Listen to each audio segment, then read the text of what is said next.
জয় বাংলা। জয় বাংলা। আজকে আমরা মেদিনীপুর পৌরসভার পৌরপ্রধানের কাছে এসেছিলাম বাংলা ভাষা যাতে সমস্ত বাণিজ্যিক প্রতিষ্ঠানে, সমস্ত সাইনবোর্ডে এবং রাস্তার সমস্ত হোর্ডিংয়ে বাধ্যতামূলক করা হয়। সেই জন্য আমরা একটা স্মারকলিপি জমা দিচ্ছি। আমরা জানি যে কিছুদিন আগে শিলিগুড়ি পৌরসভাতে এটা বাধ্যতামূলক হয়েছে এবং এর আগে 30শে ডিসেম্বর কলকাতা কর্পোরেশনেও এটা বাধ্যতামূলক করা হয়েছে। এখন আমরা জানি যে জাতির ভিত্তি হলো ভাষা, তো যে কোনো জাতির একটা জায়গায় যে কোনো জাতির অধিকারের সূচক হলো তার মাতৃভাষা, এবং যে কোনো জাতির অধিকাংশ মানুষ তার মাতৃভাষাতেই স্বচ্ছন্দ।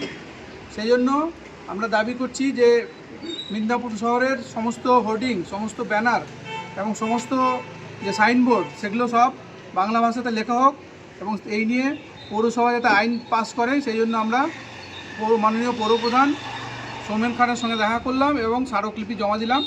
তিনি বলেছেন যে এর পরবর্তী যে বোর্ড মিটিং হবে সেটাতে তিনি ওটাকে আলোচনার জন্য রাখবেন এবং তিনি আশা করেছেন যে এটা আইনে পরিণত হবে। জয় বাংলা।